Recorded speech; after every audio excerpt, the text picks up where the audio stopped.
Hello दोस्तों, मैं सूरज यादव आपके अपने ही YouTube channel study mega point में आपका बहुत बहुत स्वागत करता हूं। दोस्तों, आज का जो लेक्चर होगा वो लेक्चर 5 होगा। ये भी क्लास 10th के लिए है। ठीक है दोस्तों, तो क्लास 10th का जो है ये आपका साइंस है। ठीक है दोस्तों, साइंस में एक पार्ट है फिजिक्स, जिसका हम आपको इलेक्ट्रिक करंट पढ़ा रहे थे। ठीक है दोस्तों, इलेक्ट्रिक करंट में आपकी थ्योरी समाप्त हो गई थी। एक लेक्चर न्यूमेरिकल का भी हो चुका है। ठीक है दोस्तों, यानी चौथा लेक्चर जो होगा वो आपका न्यूमेरिकल का था। ये फिजिक्स के लिए है दोस्तों। ठीक है दोस्तों, ये सारे क्वेश्चन जो लिए जाएंगे ये सभी किसके होंगे? एनसीईआरटी के होंगे। ठीक है दोस्तों, तो चलिए आज का जो क्वेश्चन है उसको देखते हैं, उसके बाद सारी प्रक्रिया आप करते रहिएगा। ठीक है दोस्तों, जैसे चैनल को लाइक और सब्सक्राइब करते रहिए और अपने दोस्तों में भी शेयर करिए। ठीक है, चलिए क्वेश्चन को देखते हैं, पहले उसको हल करते हैं, उसके बाद सारी बातें होती रहेंगी। दिया है, दिए गए पदार्थ के किसी लंबाई किसी एल लंबाई तथा ए मोटाई के तार का प्रतिरोध 4 ओम है। ठीक है दोस्तों, कहने का मतलब यह है इसमें कि हमारा कोई कंडक्टर है यानी वायर है, उसका जो लंबाई लेंथ है यल है और जो मोटाई है ए है। ठीक है दोस्तों, यानी थिकनेस कितनी है? ए है। तो दोस्तों वो उस तार का प्रतिरोध कितना है? 4 ओम है। ठीक है दोस्तों, यानी हम कहने का मतलब R इक्वल टू हम लिखें R1। ठीक है दोस्तों, क्योंकि इसमें दो शर्तें हैं। तो कह रहा है इसी पदार्थ के किसी अन्य यानी वही का मटेरियल है। ठीक है दोस्तों, वही मटेरियल है, किसी अन्य तार का प्रतिरोध क्या होगा जिसकी लंबाई L/2 तथा मोटाई 2a है। ठीक है दोस्तों, चलिए अब इसमें दो शर्तें हो रही हैं, क्योंकि एक तो यल लंबाई तथा ए मोटाई के लिए प्रतिरोध कितना है? 4 ओम है। ठीक है दोस्तों, यानी हमारा रो एल अपान ए कितना है? ये पूरा कितना है? इतना 4 ओम है। ठीक है दोस्तों, यानी R1 की वैल्यू कितना है? 4 ओम है। ठीक है दोस्तों, तो दूसरी शर्त में क्या है? यानी दूसरी शर्त का मतलब द्वितीय तार के लिए, यानी दूसरा जो कंडक्टर है उसके लिए क्या होगा दोस्तों? तो उसके लिए जिसकी लंबाई कितनी है? उसकी L/2 है और मोटाई कितनी है? 2a है। ठीक है दोस्तों, यानी कहने का मतलब R2 जो रेजिस्टेंस है उसमें क्या हो जाएगा? रो कितना दिया है? रो तो रो ही है, यानी स्पेसिफिक रेजिस्टेंस तो कुछ दिया नहीं है इसमें, तो उसको तो उतना ही लिखे रहेंगे हम। ठीक है दोस्तों, अब कह रहा है लंबाई कितनी है? L/2 है। तो चलिए लंबाई लिख देते हैं L/2 बटे का 2a। ठीक है, बटे का 2a। ठीक मेरे मित्रों, आगे चलते हैं। आगे क्या होगा? आगे हो जाएगा R2 इक्वल टू लिखेंगे कितना? अब देखिए L/2 है, इसको कितना लिख सकते हैं हम? 1/4। ठीक, अब इसको लिख देंगे रो L/a। ठीक है दोस्तों, रो L/a लिख लेंगे, आगे की बात बताएंगे आपको। तो अब हम आपको बताएं कि ये कितनी इतना वैल्यू किसकी है? R1 की है। ठीक है दोस्तों, R1 की है, तो यहाँ पे लिखेंगे थोड़ी बात कि R2 इक्वल टू कितना हो जाएगा? 1/4। ये कितने की वैल्यू है? R1 की। यहाँ पे देख रहे हैं आप, ये वैल्यू है R1 की। ठीक है, R1 की वैल्यू है, तो R1 की वैल्यू कितना दिया है? 4 है। ठीक है, तो 4 दिया है, R1 की वैल्यू हमारी 4 है, तो 4 को रख देंगे यानी रो L/a की जगह पे इंटू का 4 से 4 कटा तो कितना आया दोस्तों? R2 की वैल्यू कितनी आई हमारी? R2 की वैल्यू आई 1 ओम। ठीक है दोस्तों, 1 ओम आया। तो दोस्तों इसमें यही पूछ रहा था कि इसी पदार्थ के लिए किसी अन्य तार का प्रतिरोध क्या होगा जिसकी लंबाई L/2 तथा मोटाई 2a है। ठीक है, यही आपसे पूछ रहा था दोस्तों कि जो इसकी रेजिस्टेंस है वो कितना है? 1 ओम है। चलिए दोस्तों नेक्स्ट क्वेश्चन देखते हैं। दोस्तों आपका नेक्स्ट क्वेश्चन है, क्वेश्चन नंबर 6 है कि कोई बल्ब, जैसे कोई बल्ब है, उसका जो वोल्टेज है कितना है? 220 वोल्ट है, के जनित्र से, यानी जनित्र मतलब सब दोस्तों आप समझ रहे हैं, यही जनित्र है आपका जनरेटर। ठीक है, जनरेटर से संयोजित है, यदि बल्ब से 0.5 एम्पियर विद्युत धारा प्रवाहित होती है तो बल्ब की शक्ति यानी पावर पूछ रहा है दोस्तों कि जो बल्ब की शक्ति है वो कितना होगा? तो दोस्तों पावर पूछ रहा है यानी पी पूछ रहा है आपसे। पावर को किससे डिनोट करेंगे दोस्तों? पी से। ठीक है दोस्तों, चलिए आगे चलते हैं। आगे आपका होगा कि एक बल्ब कितने से जल रहा है? 220 वोल्ट, यानी वोल्टेज हमारा 220 है, 220 वोल्ट है। ठीक है दोस्तों, आगे क्या करें? हमारा करंट कितनी है? यानी करंट जो है आई इक्वल टू कितना लिख लेंगे हम? 0.50 एम्पियर। ठीक है दोस्तों, आप जो जैसा दिया हो वैसा भी लिख सकते हैं, कोई बात नहीं है। तो दोस्तों इसको आप सॉल्व करना है। ठीक है, सॉल्व क्या करेंगे, पावर इक्वल टू दोस्तों आपको बताए होंगे कि P बराबर होता है V इंटू आई, वोल्टेज इंटू करंट। दोस्तों ये 9th में भी है कि वोल्टेज और करंट के गुणनफल को हम क्या कहेंगे, पावर कहेंगे, यानी शक्ति कहेंगे। ठीक है दोस्तों, कहने का बात मतलब हमारे ये है कि वोल्टेज और करंट के गुणनफल को हम क्या कहेंगे, पावर कहेंगे। ठीक है मेरे मित्रों, आगे चलते हैं। तो अब यहाँ पे करना कुछ नहीं है, P इक्वल टू वोल्टेज और इसका गुणा कर दीजिए, वही हमारा हो जाएगा आंसर 0.50। ठीक है दोस्तों, इसका गुणा करेंगे तो कितना आ जाएगा, आ जाएगा आपका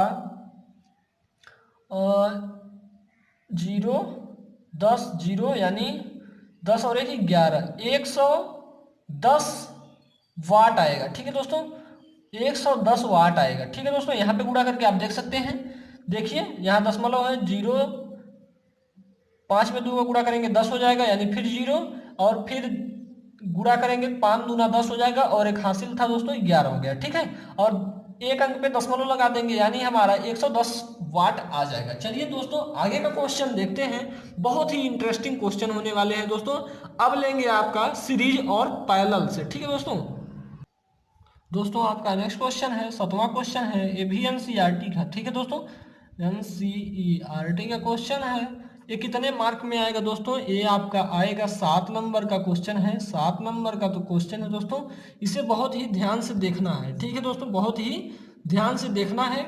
क्या कह रहा है कि 9 वोल्ट की एक बैटरी है। ठीक है दोस्तों, 9 वोल्ट की एक बैटरी है जिसको 0.2 और 0.3 0.4 0.5 और तथा 12 ओम के प्रतिरोधकों के साथ श्रेणी क्रम में संयोजित किया गया है। ठीक है दोस्तों, कौन से क्रम में, श्रेणी क्रम में। कितने ओम है, 1 2 सॉरी दोस्तों, कितने प्रतिरोध हैं, 1 2 3 4 5 प्रतिरोध हैं। ठीक है, 5 प्रतिरोध हैं जिनको श्रेणी क्रम में संयोजित किया जाता है। 12 ओम के प्रतिरोधक में कितनी विद्युत धारा प्रवाहित होगी। ठीक है दोस्तों, तो 12 ओम के लिए कितनी विद्युत धारा, यही पूछ रहा है दोस्तों। तो चलिए आइए देखते हैं।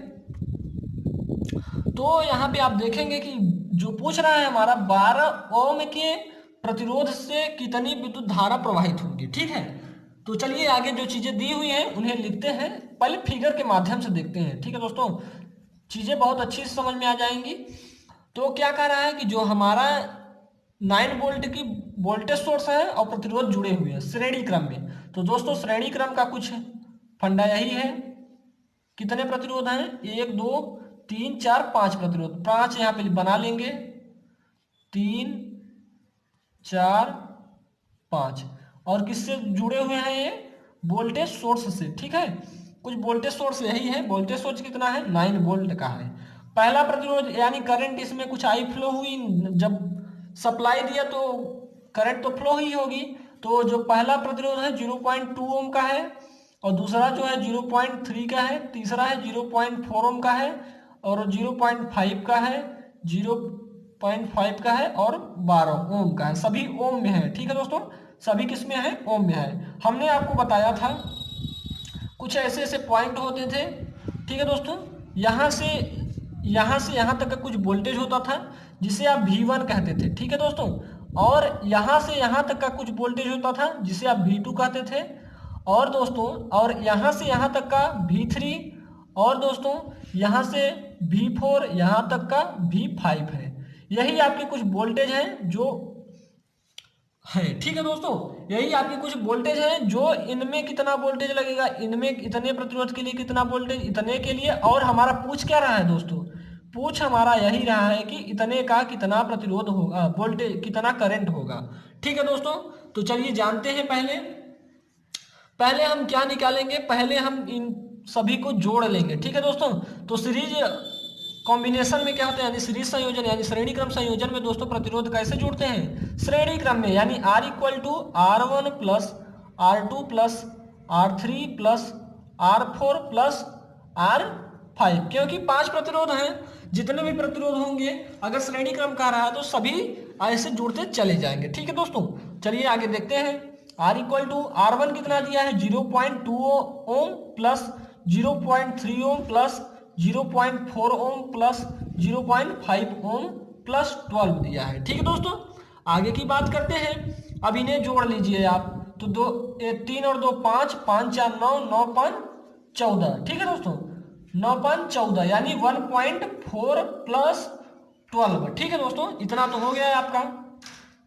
अब इसको भी जोड़ लीजिए तो कितना हो जाएगा, 12 और 1 13 पॉइंट का 4, ये आपका आ गया पॉइंट का 4, ठीक है दोस्तों, ये आर हो गया ओम में। अब क्या क्या कह रहा है कि हमारा पूरा प्रतिरोध तो पता हो गया, अब क्या कह रहा है कि इतने के लिए आप बताइए। तो दोस्तों आप एक फार्मूला जानते होंगे, V बराबर होता है I इंटू आर, ठीक है, I इंटू आर होता है। तो V बराबर I इंटू आर होता है। तो वोल्टेज कितना दिया है, टोटल वोल्टेज कितना दिया है 9 वोल्ट का 9, और करंट कितनी है, पूरे की अभी करंट हम निकाल रहे हैं, ये वाली करंट हम अभी निकाल रहे हैं, ठीक है। पूरी करंट कितने दिया है, नहीं दिया है, तो पूछ रहा है तो उसे लिख लीजिए आप, ऐसे ही रहने दीजिए। और जो हमारा प्रतिरोध दिया है उसे 13.4 कर लीजिए, ठीक है। अब इतने को I अपान 9/13.4 का भाग करेंगे तो कितना होगा दोस्तों, आपको बताऊंगा। तो दोस्तों अगर आप 9 भागे 13.4 करेंगे तो दोस्तों कैलकुलेटर से हल कर सकते हैं आप, 0.67 आएगा, ठीक है। यानी करंट हमारी कितनी आई दोस्तों, I इक्वल टू 0.67 एम्पियर आ गए, ठीक है दोस्तों। अब पूछना क्या चाह रहा है वो देखिए आप, 12 ओम के प्रतिरोध में कितनी विद्युत धारा प्रवाहित होगी, ठीक है। तो आइए बात करते हैं। तो यहाँ पे V5 इक्वल टू हो जाएगा, सॉरी दोस्तों, अब पूछ रहा है कि यहाँ का जो होगा, यहाँ का कितना करंट होगा, ठीक है दोस्तों। तो करंट सभी जगह सेम जाएगी, क्योंकि लिखेंगे आप 12 ओम के लिए, 12 ओम के लिए क्या करंट यानी धारा 0.67 होगी, 67 एम्पियर होगी, ठीक है दोस्तों, 67 एम्पियर होगी। ये बात पॉइंट वाली बात पूछ लिया है, हम आपको बता चुके हैं, ठीक है दोस्तों, ये हम आपको बता चुके हैं। अब बताइए कि यहाँ पे जो 12 ओम के लिए करंट जो आ रहे हैं 0.67 एम्पियर हो रही हो, क्यों हो रही है आप बता सकते हैं दोस्तों। तो हम बता सकते हैं दोस्तों, हम आपको बताएंगे कि जो हमारा करंट है सीरीज में यानी श्रेणी क्रम संयोजन में, लिखेंगे यहाँ पे श्रेणी क्रम संयोजन में करंट सेम होता है, यानी धारा जो होती है समान होती है और क्या भिन्न होता है, वोल्टेज जो होगा हमारा भिन्न